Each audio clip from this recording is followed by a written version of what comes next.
The night was quiet, but the silence carried weight.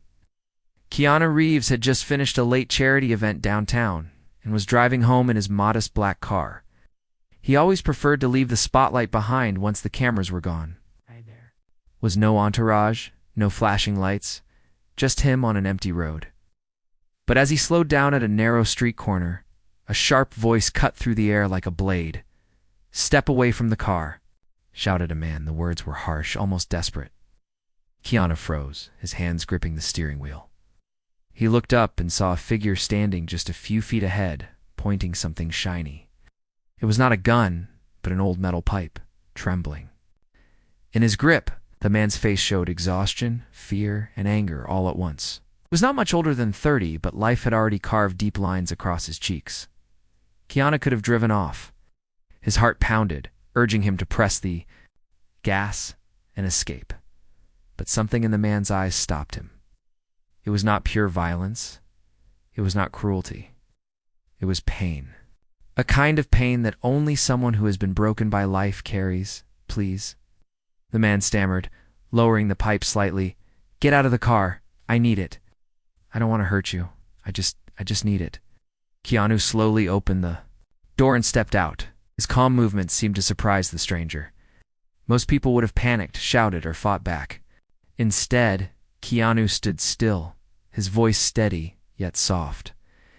"You don't want my car," Keanu said gently. "You want something else. What happened to you?" The man blinked, his breathing heavy. His hand shook, and for a moment it seemed he might drop the pipe. "I lost my job," he whispered. "My wife left me last month. I can't pay rent. I have a kid waiting at home with nothing to eat. I thought if I had a car I could sell it, get money, survive." Keanu's chest tightened. The honesty in those words cut deeper than any weapon. He took a small step closer, though. Danger still hung in the air. "Listen to me," Keanu said, his voice carrying kindness that felt out of place in the tense moment. "If you take this car, the police will find you. You'll lose more than you already have. If you trust me now, maybe we can find another way." The man frowned, confused. He had expected fear, anger, or resistance, but not this. Not compassion. "Don't play with me," the man muttered. "Can't go back empty-handed again." Keanu reached slowly into his jacket pocket. The man tensed, gripping the pipe tighter, but all Keanu pulled out was his wallet. He opened it and held out a thick wad of bills. "This is not much compared to what you lost," Keanu said, his tone calm, "but it will help you buy food tonight. It will give you a little time to breathe." The man's eyes widened. His grip on the pipe loosened. "Why? Why would you do that?" he asked, his voice cracking. Keanu gave a small, tired smile. "Because once I knew what it felt like to lose everything too." The street was silent again, but the energy had changed. The man stared at the money, then at Keanu. His shoulders shook, and suddenly tears spilled down his cheeks. He dropped the pipe, letting it clang against the pavement, and covered his face with his hands. "I'm sorry," he whispered through broken sobs. "I didn't want to do this. I'm not like this, I swear." Keanu stepped closer, placing a steady hand on the man's shoulder. "You're a father trying to protect his child," he said softly. "That doesn't make you a criminal. It makes you human. But you have to find strength in a better way." In that moment, the man nodded, almost as if Keanu's words unlocked a hidden part of him that still believed in hope. He took the money with trembling hands, whispering gratitude. Unable to meet Keanu's eyes as the man walked away into the shadows. Clutching the money like a lifeline, Keanu stood alone by his car. He could have felt fear, could have felt anger. But what he felt instead was a deep ache for how broken the world could make. Keanu did not get back into his car immediately. He leaned against it, staring up at the night sky. He thought about the stranger's pain, about the millions of others who carried silent battles, about how one small act of kindness could redirect a life. But he also knew this was not the end. Something about the way that man's eyes had looked at him stayed heavy in his heart, and deep down, Keanu knew their paths were not finished crossing. The next morning. Keanu woke up still thinking about the man from the night before. He tried to push it away as he made coffee, but the image of those trembling hands and desperate eyes followed him. He told himself that maybe it was just a chance encounter, a moment where kindness was enough. But something inside him whispered that this was not finished. He decided to drive through the same street on his way to the grocery store. As he turned the corner, his heart gave a strange jolt. There, sitting on the edge of the sidewalk, was the same man. His clothes were worn, his head was in his hands, and beside him sat a little girl no older than 6. Her small face was pale. Her shoes were torn. She was holding a stuffed bear that looked like it had survived many storms. Keanu slowed the car and parked. When he stepped out, the man lifted his head. Shock spread across his face, quickly followed by shame. "Why are you here?" the man asked, his voice hoarse. Keanu looked at the little girl, who stared at him with wide, cautious eyes. I wanted "To see if you were all right," he replied quietly. "Is this your daughter?" The man nodded, his jaw tightening. "Her name is Lily. I told her we would be okay. But I don't know if that was a lie." The little girl clutched her bear tighter, leaning into her father's arm. She looked hungry, but more than that, she looked scared. Keanu crouched down to her level, his voice warm and gentle. "Hello, Lily," he said softly. "That's a brave bear you have there?" She blinked, then whispered, "His name is Mr. Buttons." Keanu smiled. "Mr. Buttons must be very strong to protect you." A small spark of trust flickered in her eyes, but she stayed quiet. Keanu stood again and turned to the man. "What's your name?" Keanu asked. The man hesitated. "David," he finally said. Keanu nodded. "David, I can't walk away now. Last night I saw your pain. Today I see your daughters. You need more than money. You need a chance." David's face twisted, as if the weight of his pride and despair fought inside him. "I don't want charity," he muttered. Keanu's tone stayed calm. "This is not charity. This is respect. Respect for a father doing everything he can. Respect for a child who deserves better than fear." David swallowed hard, his eyes welling up. He tried to speak, but no words came out. Instead, Keanu gestured toward his car. "Come with me. Let's get you both something to eat." At first David shook his head, but then Lily tugged on his sleeve. "Daddy, please," she whispered. Her voice was so small, yet it carried more weight than anything else. Reluctantly, David stood, lifting Lily into his arms. They followed Keanu into the car. The ride was silent at first, but soon Lily began humming softly to her bear. The sound filled the quiet like a fragile song of hope. Keanu took them to a small diner on the corner of town. He chose this place because it was simple and quiet, not the kind of place where people would stare. As they sat down, the waitress looked at them curiously but said nothing. When the food arrived, Lily's eyes widened at the plate of pancakes in front of her. She reached out eagerly, and David's eyes filled with tears as he watched her eat. He had not seen her smile like that in weeks. Keanu studied David across the table. "What did you do before things fell apart?" he asked. David looked down at his plate. "Construction. I worked on building sites, but after the accident last year, I couldn't keep up. They let me go. No one else wanted to hire me after that. Everything just collapsed." Keanu nodded slowly. "And you didn't have anyone to lean on?" "No family left," David said, his voice heavy. "My wife couldn't take the struggle anymore. She left. I don't blame her. But Lily stayed with me. She's all I have." Keanu felt a sharp ache in his chest. He knew what it meant to lose family. He knew the silence of grief, the emptiness that followed. "David," Keanu said gently, "you need a fresh start. One moment of weakness doesn't define you. What matters is what you do next." David's hands trembled as he gripped his coffee cup. "Why are you helping us?" he whispered. "You don't even know us." Keanu's eyes softened. "I know what it means to be broken. Because sometimes all a person needs is someone who refuses to walk away." Silence fell again, but this time it was not heavy.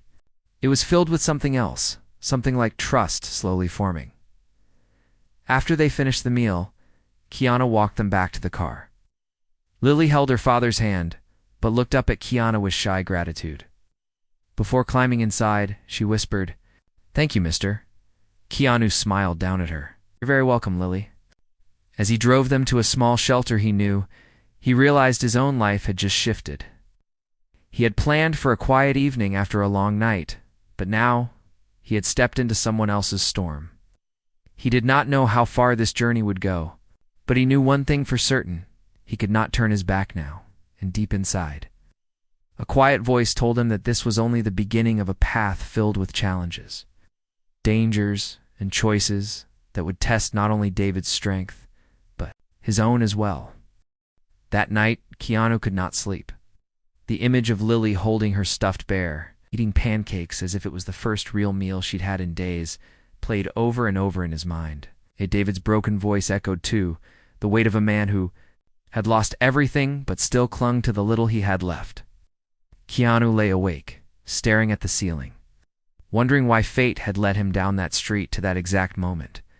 The next morning, he went to the shelter to check on them. The building was small and old, with chipped paint on the walls and a tired smell of damp air. Children's laughter came from one room, though it was mixed with the quiet cries of babies and the heavy silence of exhausted parents. He found David sitting alone on a bench outside. Lily was inside with the other children, her bear clutched, tight but her face brighter than before. David looked up when Keanu approached, his eyes wary yet softer than the night they first met. "You came back," David said quietly. "Of course," Keanu replied. "I told you I wouldn't walk away." David gave a bitter laugh, though it held no joy. "People always walk away. Friends, family, even strangers. You're different, but I don't know why." Keanu sat beside him, looking out at the cracked pavement. "Because I've been where you are. I know what it feels like when the world turns its back. Sometimes one person staying can change everything." For a long time, neither of them spoke. Finally, David asked, "What do you expect from me?" Keanu turned to him. "Nothing, except that you don't give up." Just then, the sound of rays. Voices came from the other side of the shelter. Keanu and David stood and hurried inside. A man in a leather jacket was shouting at one of the workers. His tone was harsh, his hands aggressive. "You think you can kick me out?" the man barked. "I have just as much right to be here as the rest of them." The worker tried to calm him, but the man shoved a chair over. The children began to cry. Lily clutched her bear, her eyes wide with fear. Without thinking, Keanu stepped forward. His presence alone made the man pause. Keanu's voice was calm, but firm, steady like stone. "That's enough," he said. The man sneered. "And who are you supposed to be?" Keanu didn't raise his voice. He didn't need to. "I'm someone who won't let you scare these people. Leave, now." The man laughed, but there was unease in his eyes. Something in Keanu's quiet strength unsettled him. After a tense moment, he spat on the floor and stormed out. The room exhaled in relief. The children stopped crying, though their eyes stayed on Keanu with cautious awe. Lily ran to her father, holding him tight. David, shaken but grateful, looked at Keanu with something close to respect. "You didn't have to do that," David said. "Yes, I did," Keanu replied softly. "Sometimes standing up is the only choice." Later, as they sat outside again, David's voice trembled.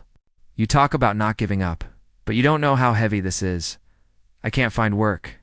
No one will hire me. I've tried everything." Keanu thought for a moment. Then he said, "What if I help you find something? I know some people. Maybe there's a way." David stared at him, his eyes wide. "Why would you go this far for me?" Keanu's voice was quiet, almost a whisper. "Because one day, someone did the same for me when I thought my life was over. I never forgot it. And now it's my turn." David's face softened, though doubts still lingered. "What if I fail again?" Keanu looked straight into his eyes. "Then you try again. Resilience is not about never falling. It's about standing every time you do." In that moment, David lowered his head, tears slipping down his cheeks. Lily came outside, tugging on his sleeve, and when she saw his tears, she wiped them gently with her small hand. "Daddy, it's okay," she whispered. "We'll be okay." Keanu watched them, and something inside him shifted again. This wasn't just about helping them survive the week. This was about rewriting their future. But as the sun set and the city lights flickered on, Keanu noticed a figure across the street, half hidden in the shadows. The same man in the leather jacket stood there, watching with a dark expression. His hands were stuffed into his pockets, and his eyes never left Keanu. A chill ran through Keanu's chest. He knew trouble was not over. This was only the start of something bigger, something that would test not just David and Lily's survival, but his own strength to protect them. The next day. Keanu returned to the shelter early in the morning. He brought food and clothes for David and Lily, simple things he thought they might need. When he walked in, Lily's face lit up as she ran toward him with her bear in one hand. "Mr. Keanu," she said happily. He bent down and smiled. "Good morning, Lily. How's Mr. Buttons today?" "He's brave," she answered, hugging the bear close. "He's not scared anymore." Keanu's heart softened. Children had a way of finding light even in darkness. But as he looked at David, sitting quietly in the corner, he saw the heavy weight still pressing on his shoulders. "David," Keanu said gently, "let's go for a walk." They stepped outside into the cool air. David shoved his hands into his pockets, avoiding eye contact. "You've done more for us than anyone ever has," he said quietly. "But I don't know if I can climb out of this hole. I keep thinking I'll fall again." Keanu placed a hand on his shoulder. "Fear of falling is normal, but you don't climb a mountain by staring at the top. You climb it step by step." Before David could answer, a loud sound came from across the street. Ow! A car door slammed shut, and Keanu turned sharply. Standing there was the man in the leather jacket, the same one who had caused chaos the day before. Eyes burned with resentment. "So you're the hero now?" the man sneered, walking closer. "Helping the hopeless like some saint?" Keanu's body tensed, but his voice stayed calm. "What do you want?" the man smirked. "The shelter's been my place for months. I don't like outsiders taking over, especially some rich fool pretending to care." David stiffened beside Keanu. "Leave us alone," he said, his voice trembling. The man laughed cruelly. "Or what? You'll beg me to stop. You're weak. Always have been." Keanu stepped forward, his eyes steady. Us. "This isn't about pride or territory. There are children. Here, families. They need peace, not fear." The man's smirk faded slightly at the firmness in Keanu's tone, but he quickly masked it with anger. "You think your words mean anything to me? Stay out of my way, or you'll regret it." With that, he turned and walked off, but not before casting a long, sharp glare at David. The threat hung heavy in the air. David collapsed onto the bench, his head in his hands. "He'll come back," he muttered. "He'll make our lives worse. I've seen men like him before. They don't stop." Keanu sat beside him. "Then we don't run. We stand. Bullies only have power when people stay silent." David looked up at him, his eyes filled with doubt. "You talk like it's easy, but I've been scared my whole life. What if I can't be the man Lily needs me to be?" Keanu's voice softened. "Being the man she needs doesn't mean never being afraid.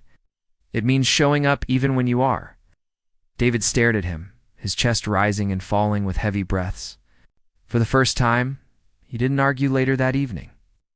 Keanu helped David write a list of construction companies still hiring in the area. Keanu promised to speak with a few friends who could open doors. David's hands shook as he held the pen, but he forced himself to write. Each word was a small step forward. Inside the shelter, Lily drew pictures with the other children. When Keanu walked past, she proudly showed him a crayon drawing. It was of three figures herself, her father, the tall man with dark hair. "That's you," she said with a smile. Keanu felt his throat tighten. He nodded slowly, touched more deeply than he could admit. But as the night grew late and the shelter lights dimmed, Keanu noticed movement outside the window. A shadow lingered near the edge of the street. The man in the leather jacket was watching again, his posture stiff, his gaze sharp. Keanu's single quotes and instincts told him this was not just anger anymore. It was something darker, something dangerous, he knew. The coming days would not be simple acts of kindness or quiet moments of support. They would be a test of protection, courage, and the unshakable bond forming between him, David, and Lily. And as he stood at the window, his reflection merging. With the shadow outside, Keanu whispered to himself, "This isn't over. Not yet."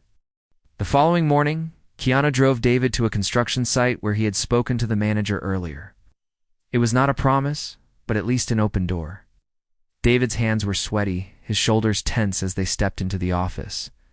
The manager, a tall man with gray hair, looked at David's resume and frowned. "You've been out of work for a while," he said. "Hey, why should I take the risk?" David opened his mouth, but his words stumbled. Keanu leaned forward, his voice steady but respectful. "Because everyone deserves a second chance. I've seen this man fight for his daughter when he had nothing. If he can carry that weight, he can carry bricks and beams." The manager studied. David then sighed. 1 week trial. If you can keep up, you stay. Relief swept across David's face. He nodded quickly. "Thank you. I won't waste it." On the drive back, David sat in silence, staring out the window. Finally, he whispered, "You believed in me when no one else did. I don't know how to repay you." Keanu shook his head. "Repay me by showing Lily the man you are. That's enough." When they returned to the shelter, Lily ran to them, her little face glowing.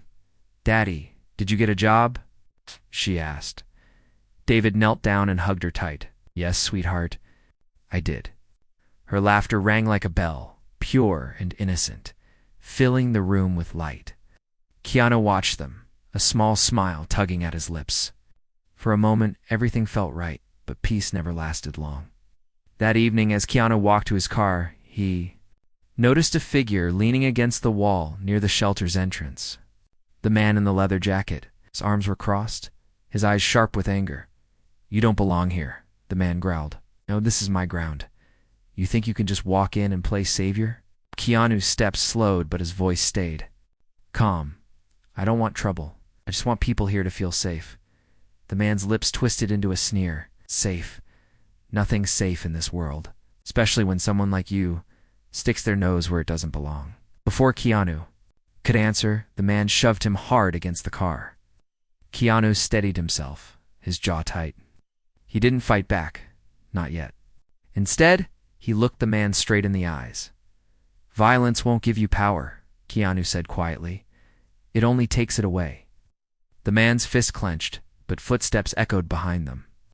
David rushed out of the shelter, his face pale, but determined. "Leave him alone," shouted. The man turned, laughing cruelly. Look who found his voice. The coward. Something inside David snapped. He stepped closer, his body trembling but his eyes blazing. "I've been silent too long, not anymore. You don't scare me." The man stared at him, surprised. For a brief moment, the balance shifted. Keanu placed a hand on David's arm, grounding him. The man spat on the ground and backed away, muttering, "This isn't finished." Then he disappeared into the night. David's knees nearly buckled. He breathed hard, clutching his chest. Keanu steadied him. "You did it?" Keanu said softly. "You stood your ground." David's eyes filled with tears. He was terrified. "Courage isn't the absence of fear," Keanu replied. "It's choosing to stand even when you are afraid." Inside the shelter, Lily peeked through the door, her small face pale with worry. When she saw her father standing tall beside Keanu, she ran out and hugged him tight. "Daddy, are you okay?" He held her close, kissing her hair. "Yes, Lily, I'm okay." Keanu looked at them, his chest heavy with both pride and unease. He knew the man in the leather jacket wasn't done. People like him didn't just vanish. They came back stronger, darker, more dangerous. But tonight, something had changed. David had faced his fear. Lily had seen her father stand tall, and Keanu realized that the battle ahead was no longer his alone. They would face it together still. As he drove home under the cold glow of the streetlights, Keanu whispered to himself, the hardest test is yet to come, because deep down, he knew the man would return. And when he did, the storm would hit harder than ever. Days passed, and David started his trial at the construction site. He came home every evening exhausted, his hands blistered, his back aching. But there was a new fire in his eyes. Lily noticed it too. She would run into his arms, giggling, as if her world was finally steady again. Keanu visited often, checking on them after work. He sat with Lily as she colored pictures and listened to David talk about the hard but honest labor. For a while, it felt like life was slowly finding balance. But shadows do not disappear so easily. One late evening, as the shelter grew quiet and the children slept, Keanu heard a crash outside. He rushed to the door and froze. The man in the leather jacket had returned, but this time he wasn't alone. Two other men stood with him, their faces hard, their fists clenched. "I told you this wasn't finished," the man hissed, stepping forward. "You embarrassed me in front of everyone. Oh, you'll pay." Keanu stepped in front of the door, his voice steady. "There are children inside. You don't want to do this," the man sneered. "I don't care about them. I only care about showing you who's in charge." The other two men moved closer. Keanu braced himself. His heart pounded, but his mind stayed calm. Behind him, David appeared, his face pale but determined. "No," David said firmly. "You're not getting past us." The man laughed cruelly. "Look at you, pretending to be strong. You're nothing." Keanu turned slightly. To David, "Remember what we talked about? Courage is standing even when you're afraid." The men lunged. Chaos erupted. Fists flew, shouts echoed into the night. Keanu blocked the first swing, moving with calm precision, not to destroy but to protect. David, trembling, threw himself between the men and the door, shielding the shelter with his body. "Stay back." David shouted, his voice cracking but loud enough to carry Dot inside. Lily cried out. Her small voice broke through the fight. "Daddy?" Hearing her cry gave David a strength he didn't know he had. He pushed one of the men back, his arms shaking. But fueled by love and desperation, Keanu struck with measured force, knocking the pipe out of the leader's hands. It clattered to the ground, echoing like a bell of defeat. The man staggered, his face twisted with rage. But when he looked into Keanu's calm, unbroken eyes, something inside him faltered. For the first time, he saw that violence could not win here. Sirens wailed in the distance. Someone from the shelter had called the police. The man cursed under his breath and fled into the night with his companions. Their footsteps fading quickly, silence returned, broken only by the sound of David's ragged breathing and Lily's sobs. Keanu placed a hand on David's shoulder. "You did it," he said softly. "You protected her. You protected them all." David's knees gave way, and he sank to the ground, holding Lily tight as she ran into his arms. "I was so scared," he whispered. "And still you stood," Keanu replied.